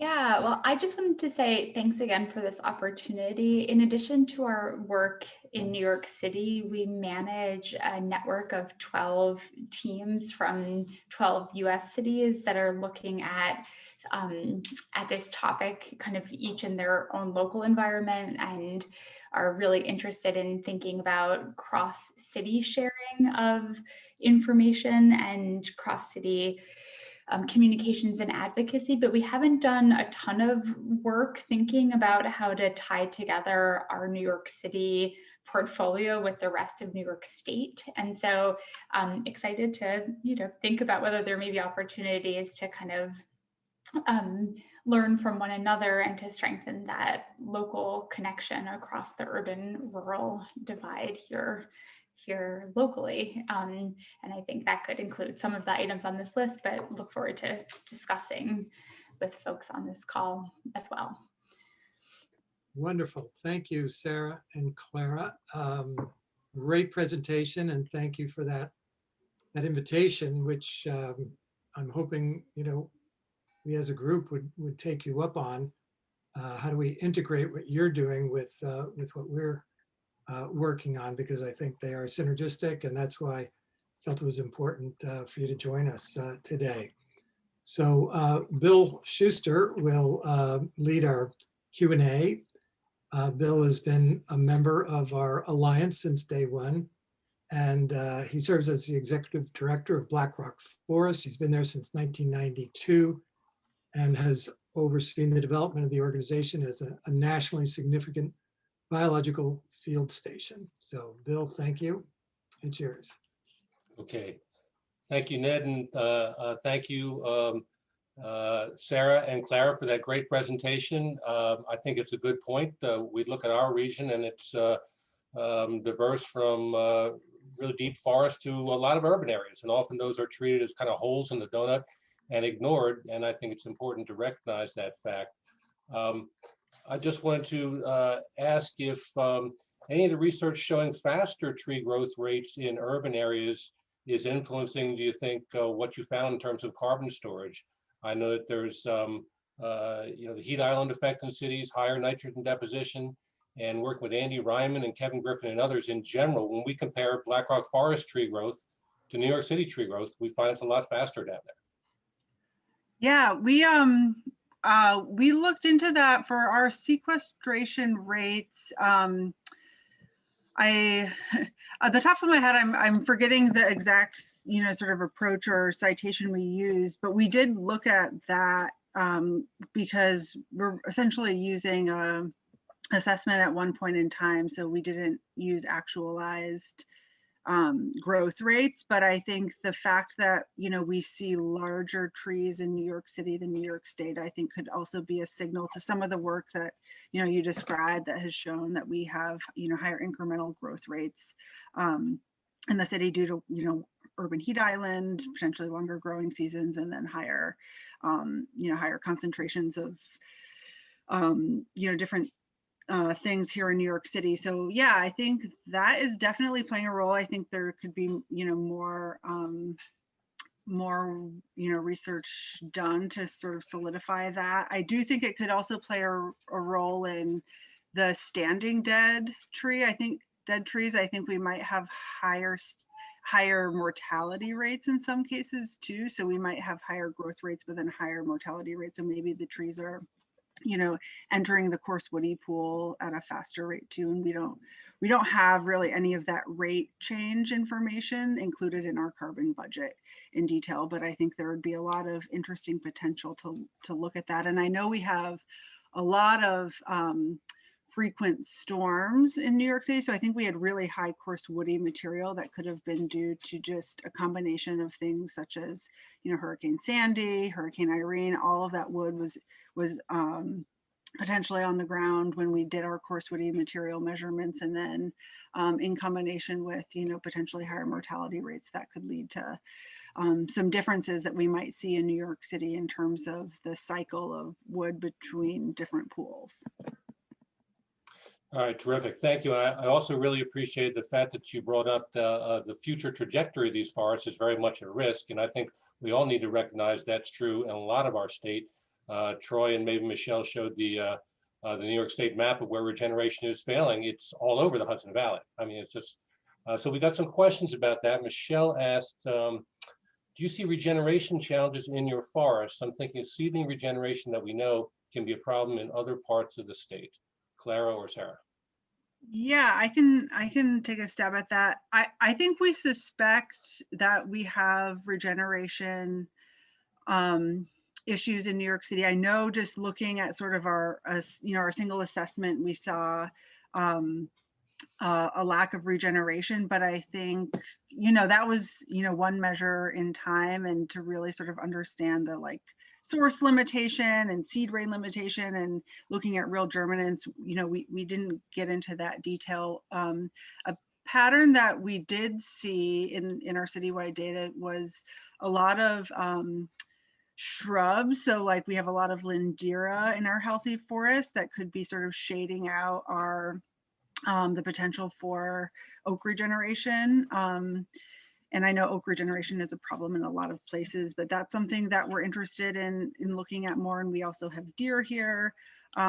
So yeah, I think we have a regeneration problem. We haven't I feel like there's a lot of factors associated with regeneration, from like, site conditions, seed predation, soil conditions that could be playing a factor in that here in New York City. And so it's definitely something that we're interested in thinking about. And I know the forest management team has been thinking about in New York City. And there has been some recent work that did look at seed rain, and I think found some seed source limitation for regeneration in New York City. So yeah, there's I think a lot of regeneration limitations in New York that are playing a role in the potential trajectory. And the I was thinking about that a lot in relation to our carbon budget, because I think the really big oak trees that are storing a lot of carbon and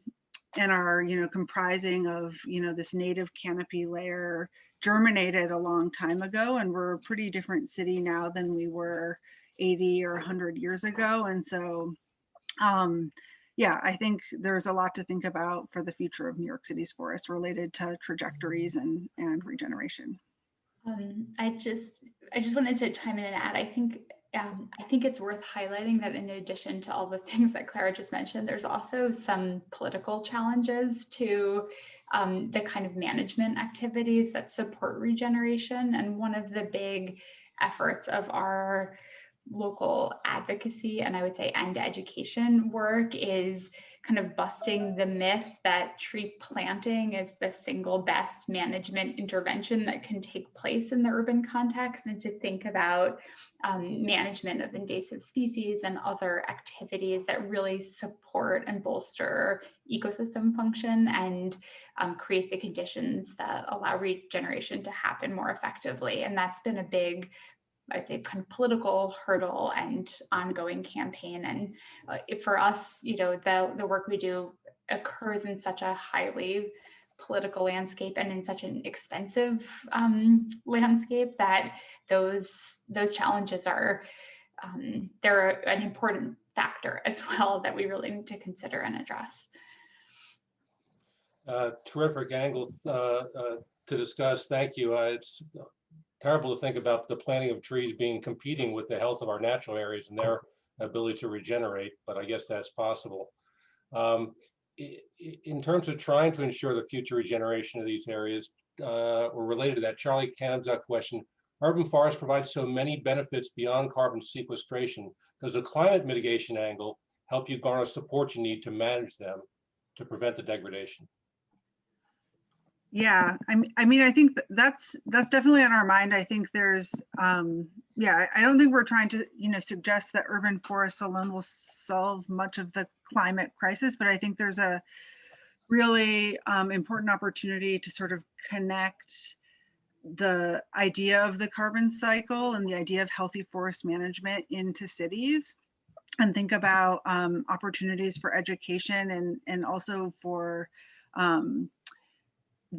creating healthy forests that city residents can experience, and kind of understanding or providing opportunities for, seeing a wide variety of different forest types that are in healthy conditions. And so I think that's an opportunity. I think we'd be interested, we're scaling the carbon budget to a few of our other cities that we work with. And one of the things we've been thinking about overlaying are some co-benefits. I think when we think about the forests that store the most carbon, they also are native dominated and provide a lot of habitat value. And I think if we overlaid a heat map, you could see our big forest patches that are really healthy probably also mitigate heat. So I think thinking about overlaying a lot of those co-benefits will make this message a lot stronger. And I definitely don't want to promote just sort of a single carbon story, but it has been a way, I think, to gain some attention and just interest in thinking about what natural areas are and sort of the value and the role that forest management has here in cities. Definitely a value for forests to everybody. Ned, I wanted to ask you, I know there's less than 10 minutes left. Did you want to go to general discussion? And I also wanted to point out that these guys have answered a lot of the chat questions already in the chat, so you can probably further look at some of the answers if you want to there. Yeah, thank you, Bill. I'd like to keep the conversation going right to the end, and I'm willing to stay on for another 15 or 20 minutes if other people do.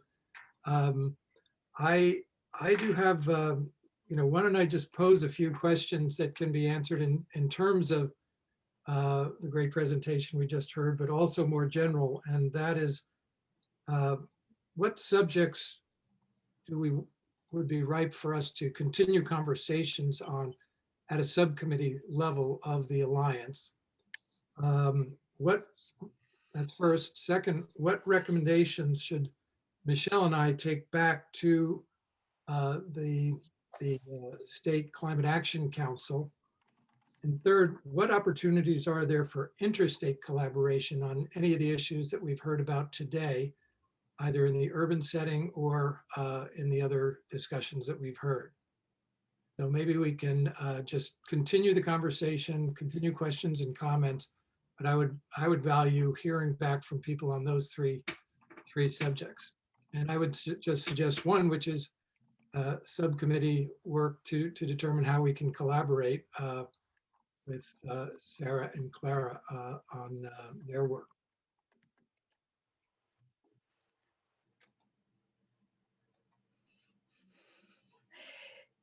We're on the hot seat. I think it might be useful to have sort of a follow-up conversation. I think since this was our first introduction to the group and really the first chance to learn about some of the work that you're doing, it might be helpful to have a chance to digest a little bit and then follow up. But definitely, I think there's probably some places where our efforts are already overlapping, including in some of the advocacy efforts in support of things like the Mother Nature Bond Act. So I'd be very excited to schedule a follow-up call, and maybe we can kind of share notes on some of our 2021 and 2022 priorities and think about if there's areas of overlap that we could explore. Very good. That's fair, Sarah. We don't want to throw you into this this group without your due consideration.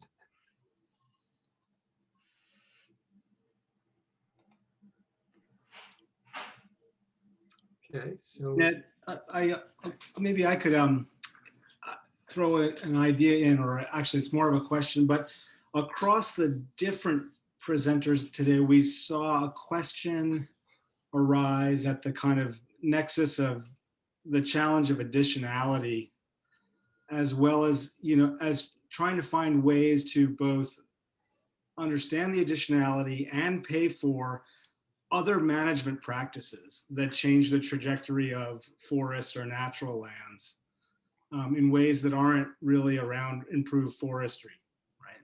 Whether it's, managing deer, we heard, or making up for shortfalls in city or municipal budgets to allow for more proactive natural area management, or reintroducing food or higher diversity tree species within restoration plantings. That's a lot of almost like positive obligation kind of challenges, where it's not about reducing the amount of harvest, but it's actually about a whole host of additional management approaches that would change the trajectory of forests and natural lands, which could be really obviously additional because they're adding to or changing the management, but are not really well served at this point by private or compliance markets. So I wonder if that's a space, given the commonality across a bunch of the different presenters, to explore a little bit. it sounds great, Sasha. Really good observation.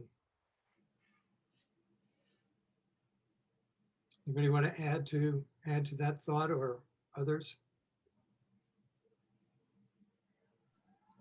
I'd like to ask if the tax law changes that are being contemplated now in New York State represents a great opportunity perhaps for this group or for people to make those kind of suggested changes to the way that our lands are managed. I don't know where the leverage is there. I don't know who's meeting to discuss what the next set of 480B tax laws is, but perhaps some of the people on this call do. Michelle, do you want to respond to that?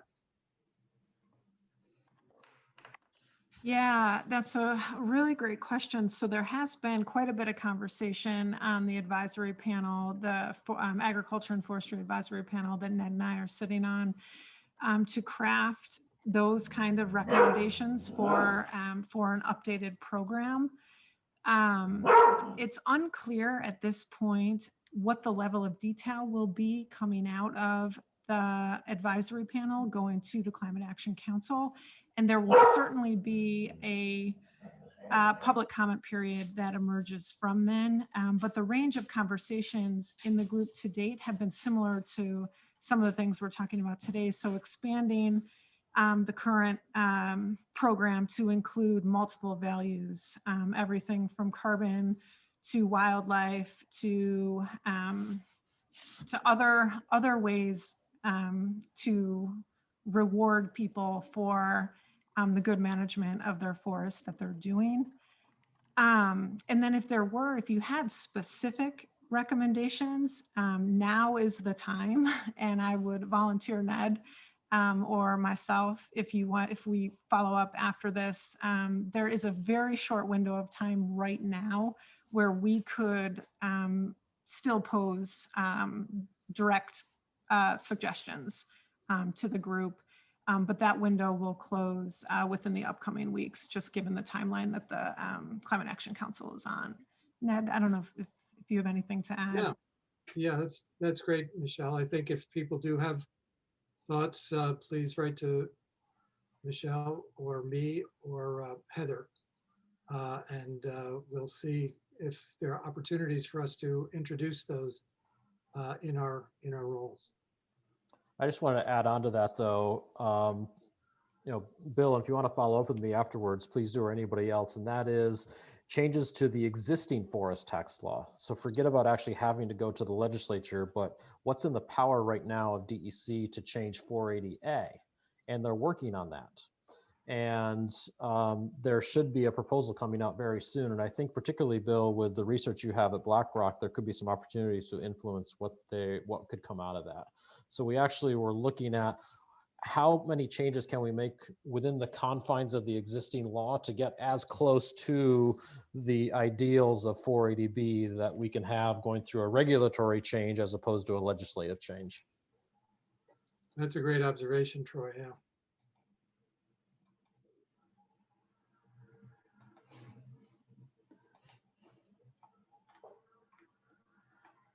If I can jump in, Ned, I just, it's wonderful to think about all the wonderful management interventions we might be able to do. Folks, they're going to have almost no impact on New York State's forest carbon sequestration. I've done research on this 7 ways from Sunday. It's a very, you're tinkering at the margins, and maybe over 20, 30, 40 years from now, you can get to a system that has higher rates. I think there's real potential that the Working Woodlands program is just going to stimulate higher rates of harvest, which over the short term will decrease net carbon sequestration in New York's forests. It just takes a long time to steer this ship onto a new path. All right, Charlie, thank you. So status quo is our best bet. Well, but the status quo is really quite remarkable. Yeah. New York's forests have been providing an extraordinary climate mitigation benefit for the last 50 to 80 years. And I think if we could simply protect what we have, we would be doing a great job. Yeah, so that's a strategy. That requires thoughtful. I don't argue that protection isn't important, Charlie, but with pests and pathogens and no regeneration in the understory, I'd say we're set up for maybe a reduction in our forest carbon capacity. I'm concerned about that. Yes, I've been working on this for many years. There's certainly that risk.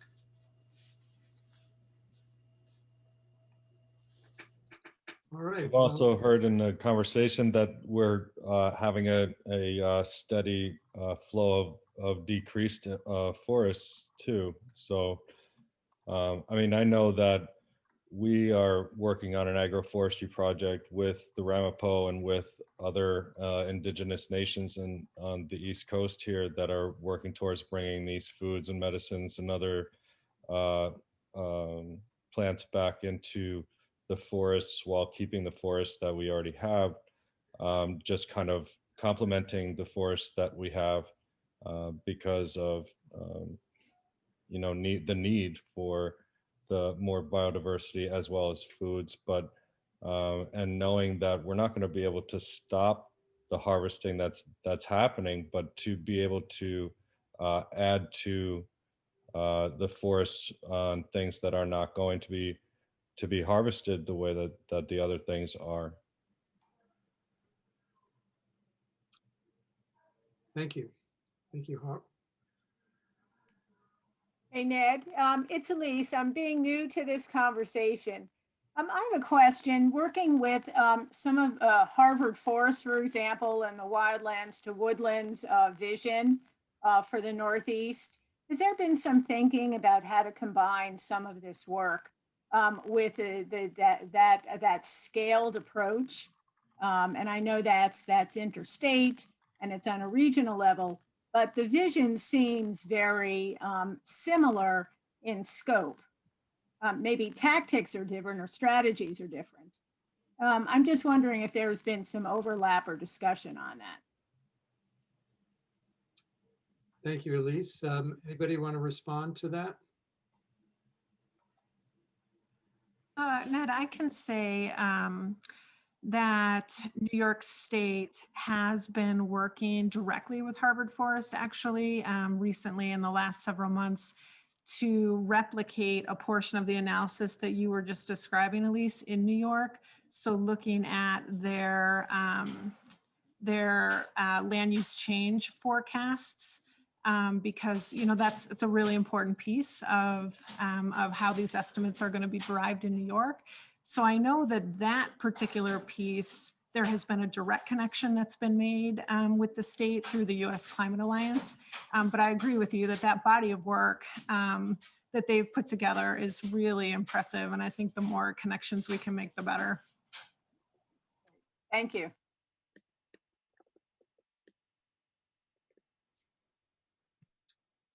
All right, well, I sense we've been on together here for quite a while. This has been a great session. Thank you to all the presenters, to the facilitators, and to everyone who tuned in and shared your thoughts. So we'll be in touch about the next gathering that I mentioned early on, working on a session with interstate legislators from northeastern states, and we'll let you know when that's happening and give you an opportunity to join that. So thank you very much, everybody. Stay safe, enjoy the snowfall, and best wishes to all.